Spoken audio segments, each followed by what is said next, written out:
মুখ্য নির্বাচনী আধিকারিক মনোজ কুমার अग्रवाल জন্য Y+ সিকিউরিটি দিল MHA, ministry of home affairs.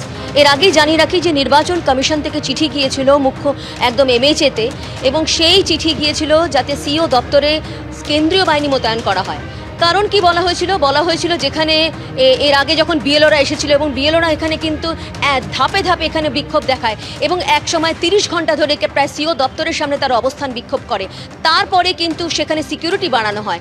এরপরই কয়েকদিন আগে কিন্তু আমরা দেখতে পাই যে নির্বাচন কমিশন MHA থেকে একদম সেন্ট্রাল ফোর্সের আবেদন করেছে যাতে এর পরবর্তীতে যে কোনো ঘটনা ঘটবে না, সেই কারণেই কিন্তু জানিয়েছে যে নির্বাচন কমিশন MHA-কে এখানে সেন্ট্রাল ফোর্স দেওয়ার জন্য। ইতিমধ্যেই জানিয়ে রাখি সেন্ট্রাল ফোর্স এসে পৌঁছেছে এবং আমরা দেখতে পাচ্ছি সেই গাড়ি দেখতে পাচ্ছি, এবং অবশ্যই এখান থেকেই কিন্তু তারা আজকে যেমন এসেছে, আজকের পর থেকেই কিন্তু এখানে সেন্ট্রাল ফোর্স মোতায়েন থাকবে। এবং আবারও জানিয়ে দিই যে মুখ্য নির্বাচনী আধিকারিক মনোজ কুমার अग्रवालকে Y+ সিকিউরিটি দিল MHA, এবং সেই ছবি আমরা দেখতে পাচ্ছি যেখানে কিন্তু দেখতে পাচ্ছি সেন্ট্রাল ফোর্সের গাড়ি এসেছে এবং এখানে এই মুহূর্তে তারা যার ঊর্ধ্বতন কর্তৃপক্ষ তারা কথা বলছেন মুখ্য নির্বাচনী আধিকারিকের সঙ্গে, ওপরে কথা বলছেন। অবশ্যই আজকে যে টিম এসেছে, পরবর্তীতে দেখা যাবে যে কালকে অন্য টিম আসবে, কারণ Y+ সিকিউরিটি দেওয়া হয়েছে মুখ্য নির্বাচনী আধিকারিককে। অর্থাৎ তিনি তার দপ্তর থেকে শুরু করে তার মুভমেন্টের সময় কিন্তু এই কেন্দ্রীয় বাহিনী থাকবে।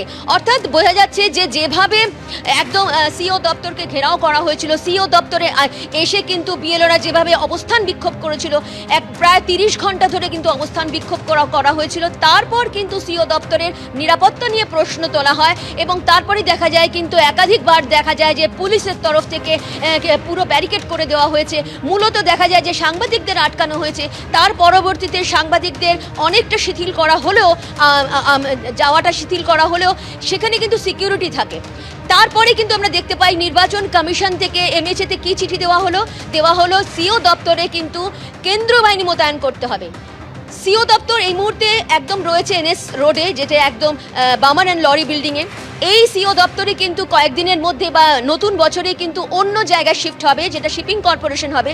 সেখানেও কিন্তু এই সেন্ট্রাল ফোর্স থাকবে, এমনটাই কিন্তু আবেদন জানানো হয়েছিল, আর্জি জানানো হয়েছিল নির্বাচন কমিশন, দিল্লি নির্বাচন কমিশন থেকে MHA-তে।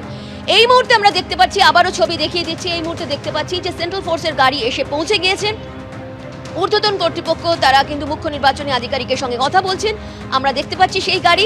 এবং জানিয়ে রাখি যে মুখ্য নির্বাচনী আধিকারিক মনোজ কুমার अग्रवालকে Y+ সিকিউরিটি দেওয়া হলো এবং এই সিকিউরিটি দিল মিনিস্ট্রি অফ হোম অ্যাফেয়ার্স। একেবারে রুমার সঙ্গে থাকো। মুখ্য নির্বাচনী আধিকারিক তাকে এবার Y+ ক্যাটেগরি নিরাপত্তা দেওয়া হলো, সুরক্ষা দেওয়া হলো, এবং ইতিমধ্যেই সিইও দপ্তরে কেন্দ্রীয় বাহিনী এসে পৌঁছেছে। সেই ছবি রেখেছে আপনাদের সামনে। দীর্ঘদিন ধরে আপনারা জানেন যে সিইও দপ্তরের বাইরে তৃণমূলপন্থী বিএলওরা তারা বিক্ষোভ দেখিয়েছেন, 30 ঘন্টা আটকে রাখা হয় এবং তারপর কিন্তু নিরাপত্তা নিয়ে প্রশ্ন ওঠে। সেই সময় বলা হয়েছিল যে সিইও দপ্তরে কেন্দ্রীয় বাহিনী নিরাপত্তা দেওয়া হোক, এবং সেই মতো Y+ ক্যাটেগরি নিরাপত্তা দেওয়া হলো মনোজ কুমার अग्रवालকে। এবিপি আনন্দ, এগিয়ে থাকে, এগিয়ে রাখে।